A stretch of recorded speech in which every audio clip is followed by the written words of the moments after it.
Visualize it, really feel it, know it. The thoughts that you have create a new thought process for you. You reprogram your brain. This is Entrepreneurs the Playbook, where I give you access each week to the world's greatest athletes and executives about their personal and professional playbook and what has made them champions on and off the field. This is the Playbook. This is Dave Meltzer, CEO of Sports One Marketing, here with Entrepreneur the Playbook. And I have one of the world's best athletes. And most people don't know that car drivers are athletes. They think it's really easy. It's like a runner's heart rate during the race. So marathons every weekend. But it takes a lot of focus to be a car driver. And I think that's what I want to talk about most. Yeah. Because I was talking to you earlier, and I believe that you're going through what Wayne Dyer calls a quantum shift. And a lot of people in their 30s, not to age you. No, I am. I'm going to be 36. There you go. You look much younger. Thank you. But they go through this quantum shift where your purpose in life changes and your awareness elevates. And I know you... That's happening. No doubt. Tell me You've a little nailed bit it. about Tell me more about myself. No, it seems like if I'm just quiet, you could just tell me more. Yeah, I mean, that's true. I mean, when, I was younger, you just kind of working and you're doing things to generate attention and awareness as far as like other people to you. But now it's more of that shift towards, there you go, awareness of what's going on with you to everyone else. So to wake them up, to get them to think more open-minded, question everything, find a deeper meaning for things instead of just kind of being on autopilot. So definitely, I mean, I have so many other projects going on now, which really just came from passions of mine. I mean, they were really just dreams and ideas, and each one of them took their own time to manifest, but some of them happened pretty quickly, as you well know, and as you teach people how quickly that kind of thing can happen.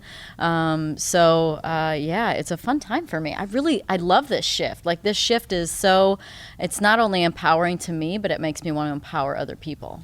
I'm going to tell you a story because when I was your age, I was flying to India and I met this medical doctor, and it reminded me when I saw you this time. I've seen you from near and afar through my sports career, and of course you probably didn't notice me, but I've always kind of watched, because I like to watch really successful people.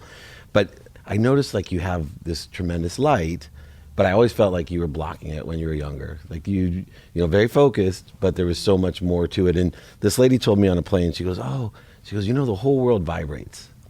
And everything is vibration. Right. Earth, animals, plants, everything. Humans, Yep. Sound, light, thought. And then she said to me, she goes, you know what vibrates the fastest? Light. No. The truth. The truth. Oh my God. Which is a light. Huh. But yes, the truth. And it shook me because I was way more lost than you were. I was not quite my shift, but this was what catapulted me, was this idea that what if I was in the pursuit of my potential at all times? To vibrate faster. That's my mission. You know what? I come up with a word of the year every year. My word last year, guess what it was? Potential? No. Truth? Yep. Yeah. And there you go. Well, that makes sense with your shift. So a lot of people don't get this, but you can only be aware of that which vibrates equal to or less than you. So every time that you're at a gamma vibration, which is the truth, they call it God's vibration, that you're aware of the most things. And what I try to bless people with is awareness, because it's so powerful. Like even in sports, if you're aware of who's behind you without looking, or aware, because you can sense things, right? There's a certain awareness. That's like people talk about your gut feeling, or that's just your awareness, right? That's your other sensory, that's your knowing, that's your sort of, to me, that's your spiritual center that knows and sees so much, and potentially has so much more history. How many lifetimes does it have? But it has that sensing, that knowing around it. Now I'm going to take you from a very high spiritual talk back to a pragmatic one.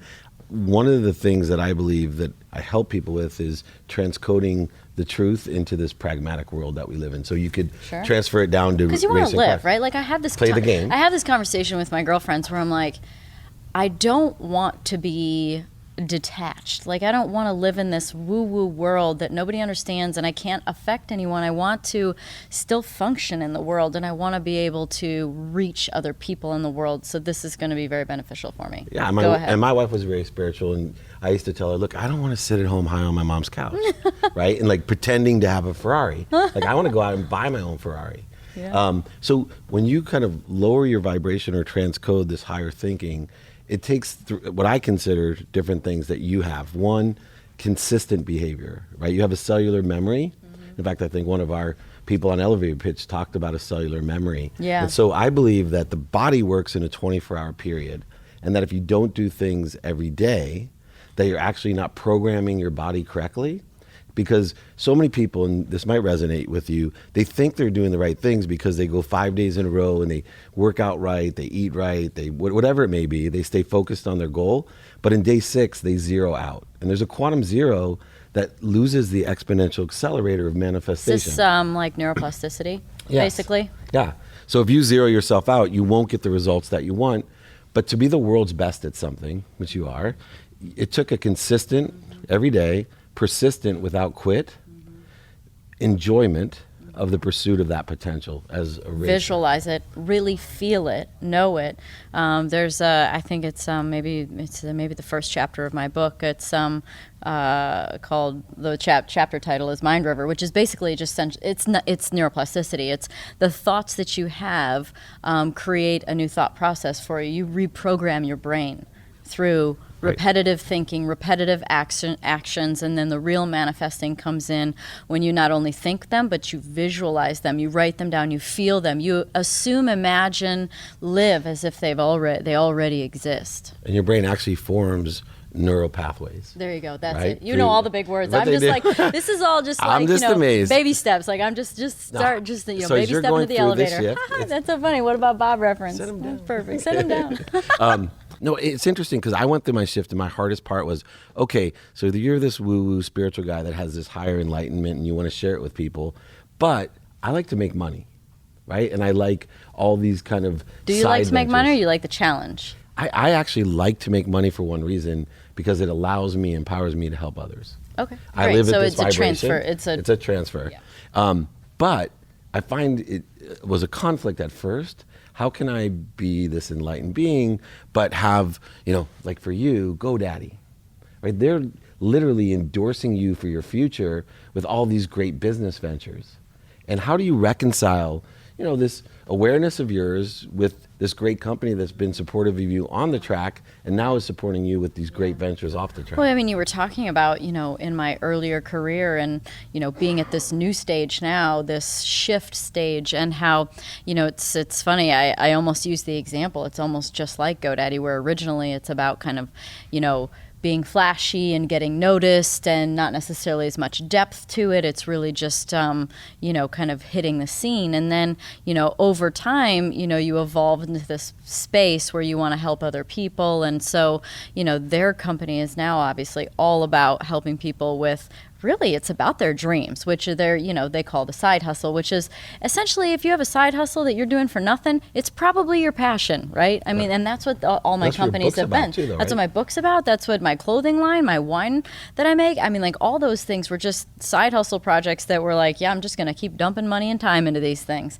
and hope that they, hope they go right. Hope they at least don't lose money. But the funny thing about things that are a passion is they tend to take off really well, because you're really invested. They're pure down to the core, and you're willing to work hard for them. So it's a cool transition, especially for this last phase of my racing career, to have them back, to be able to.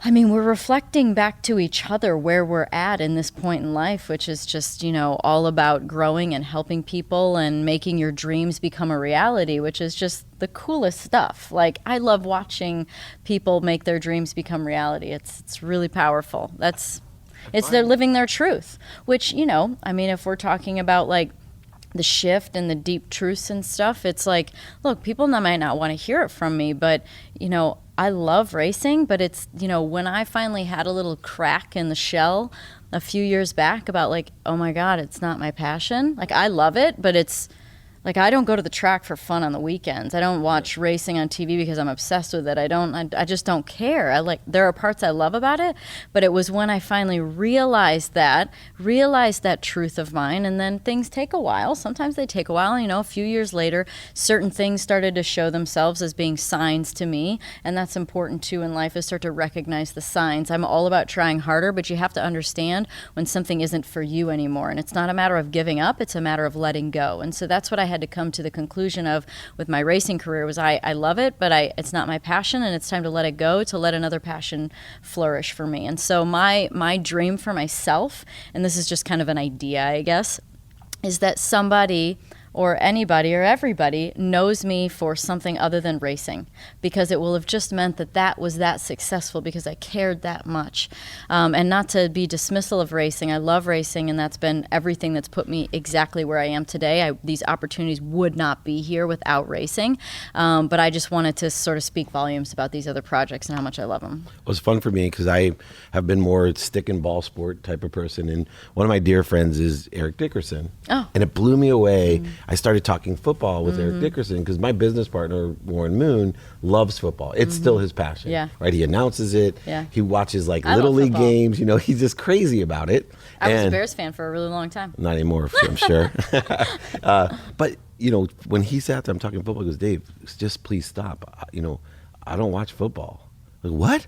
Yeah. I don't really like football. Yeah. Right? People don't want to hear that. It's almost like you're cheating the system, right? I feel like that's where you're cheating the He was system. cheating You're like, on me. no, you're supposed to love it. If you're my that hero. good, you're Right. supposed to love that thing, Yeah. that sport or that job or whatever it is. But it's like, just because you're good at it doesn't mean that you want to do it every day, all day. Like when I was younger, I used to totally think that people were lying when they said, oh, if I could drive every day, I would. I'm like, nope, not me. Like, you're full of it. You're a Burning liar. fossil fuels running in circles, right? It's hard to be passionate about.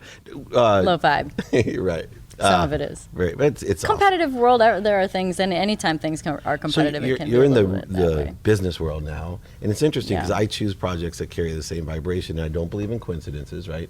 I believe in the Right. coinciding of things. Right. And I hate to go back to GoDaddy, Actions but I create think it's really reactions. cool because you're a catalyst to so many different people, and whether you liked it or not, I have 3 teenage daughters, and you're the icon for empowerment to them, right? Which to me, I'm going to choke up a little bit, but it's cool because, I knew you in a certain way. And when my girls would say, this is what I want to be back, I said, oh, you want to race cars? I'll put you into kart racing. They're like, no, I want to be like Danica. Oh, man, which that's is even different, better. right? That's so much better. Right. And that's something that I aspire to, that, my kids didn't even think of me famous until I got a blue check next to my name, and I had to ask somebody what that meant. What did that mean? How Exactly. did you get that thing? Exactly. My 13-year-old went crazy. I'm like, right on. I'm like Danica. All right, blue check. Hey, Exactly. high five to the blue check. It's little marks along the way that say you're doing good. Literally. Well, but GoDaddy, would you do business with GoDaddy if they weren't, because they're so aligned with you? They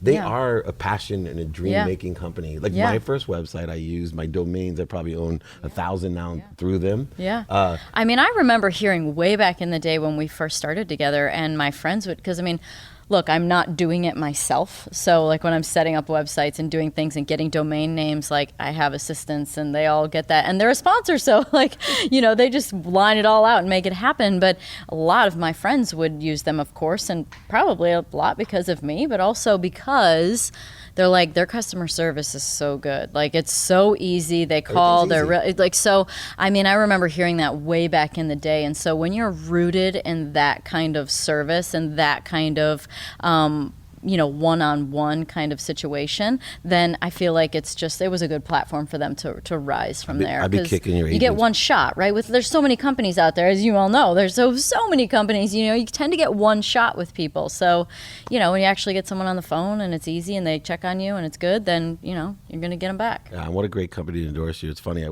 I'm a past agent, right, with Leigh Steinberg, and I always think, if I was clever enough or aware enough to be an agent and I was Danica's agent, imagine if I was genius enough to say, hey, as part of the deal, I want 1,000 domain names like the.com or like, 3-letter domain names. Where You'd were be a you back in billionaire. the day, man? Oh, I'm an idiot. I would have thought of it. Neither would The have youth Leigh. is wasted on the young. Dang Yeah, it. see. Don't you think that too? Oh. My God. There's so many man-made institutions out there that it frustrates me. Like one of them that makes me really frustrated is school.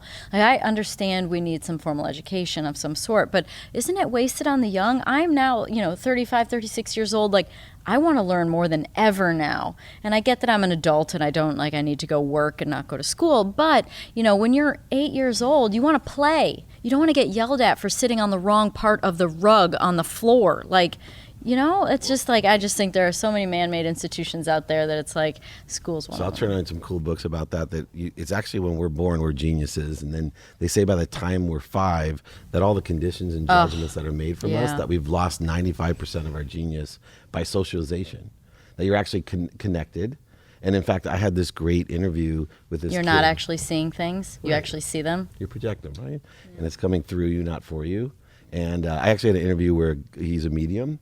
And I have a medium friend, and it's so cool. it's awesome, right? I actually learned in India how to channel and do things. But this guy, for 5 minutes straight in the interview, was looking away from me and his eyes were glossed over. He was channeling, and I had to stop the interview and go, hold on a second. You just witnessed something. So people could see what it is. Right. And that's the detachment that I like.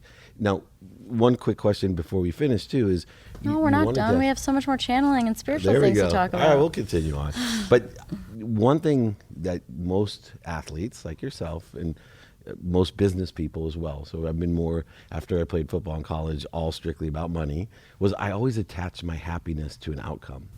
And racing's an outcome. Detach from outcomes. It's like one of the detach from outcomes and the law of least resistance. So explain to me, because I have my own philosophy, how can you be so competitive, which you still are in the business world, and for a few more races, but how can you, what does it mean to you to detach from the outcome but still be goal-oriented? Well, I believe that I don't believe I always know the best way to get there. And so how am I to know that I'm actually reaching the final phase or the final outcome of something by one turn along the way? You know what I mean? Like how is this thing that I have to do next, or this way this position I've been put in or forced into in some way, which might actually be, of course, the right direction, and it might help me to get to where I need to go. And so, how am I supposed to know how I'm supposed to get to my furthest outcome, the highest level of something? I don't know those things. That's why I encourage people. I mean, every time I do a speech, I every single time, no matter what age they are, and in fact, the older the better usually for this message, is to ask everyone, not right at the moment because I want them to pay attention to me, but but think about what it is that you could do if you could do anything in the world. Like, that's it. Just think about what your furthest out there, loftiest dream is. I don't care how big it, like, I don't care if it's literally fly to the moon with your arms. Like, I don't care. Like, whatever your loftiest dream is, what is it? Because if you don't know what it is, you're never going to get there. And kids have, like you said, before you're 5, you have this genius potential, and then you're conditioned by society, and you lose that spark, you lose that fire, that light, and your chakras are dimming by the second, and so anyway, it's the adults need it the most because it's never too late. I mean, look at Betty White. Yeah, oh, she's awesome. One of my favorites too. Now, I have my last question, which is going to change because you really already answered what I normally ask. You've already said what your legacy. I want to know, someone like you, what is your truth?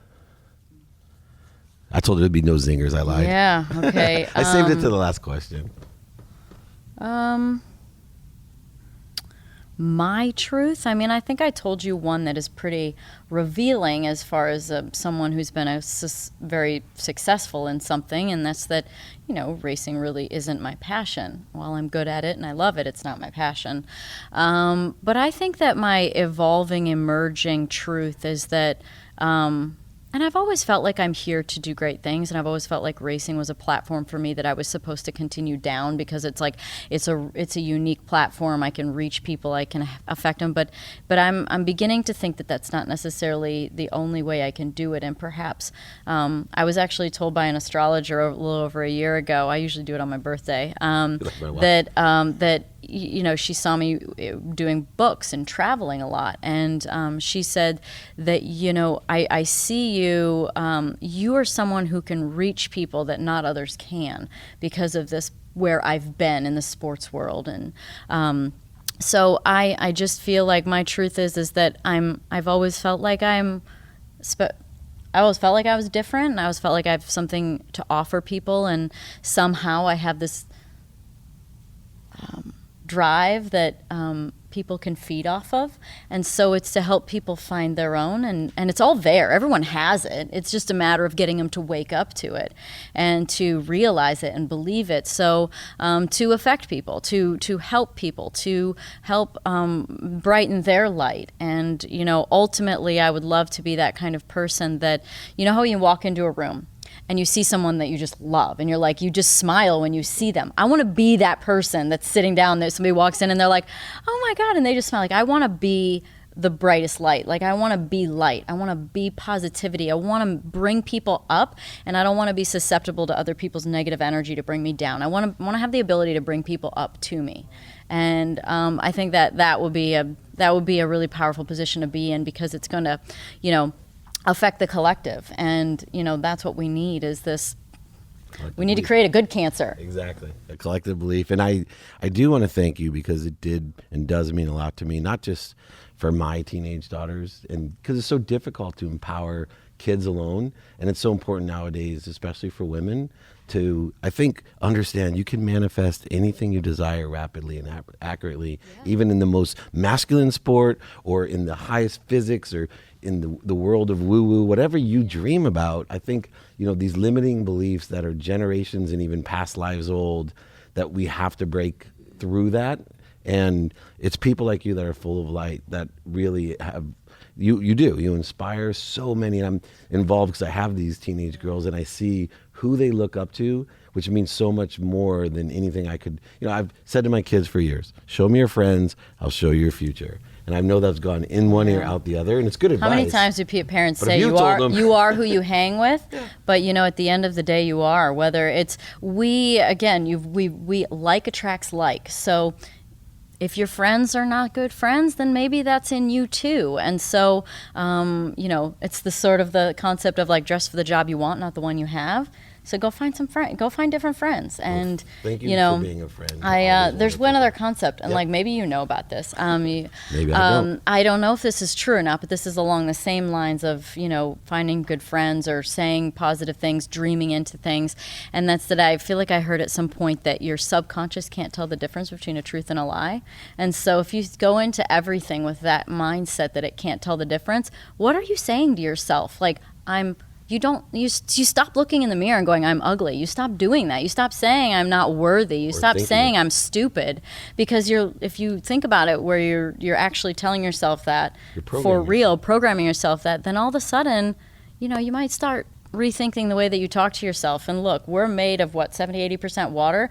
And for anybody out that's never watched the what's his name, Yamamoto, there's a water thing on YouTube, and it talks about how your thoughts and intentions affect the crystal structure, affect the actual the actual cellular structure of the water, and they freeze it and go under a microscope and look at it, and it tells the difference between like hard rock music and saying hurtful things to Mozart and Bach and saying words like love, and the difference of it. So we are so much we're so much more in control than we know. Yeah, absolutely. Or than we think. And accountable. And I think not only self-talk, but we have to learn to talk to others, because attacking thoughts get attacking thoughts back. Well, it's just a projection, isn't it? I mean, if you're mean to somebody, all you're doing is showing them what you're insecure about. Exactly. Well, Unfortunately, we're out of We time. don't have enough time to. This is a deep, deep subject. We went way over, and I'm about to be kicked off this set. But Oh, shoot. Danica, we will I'm do gonna it stay again. here because I think we're just gonna film right after this, right? We are. So thank you so much. Yeah, thank you. This is Entrepreneur, the Playbook with the wonderful Danica Patrick.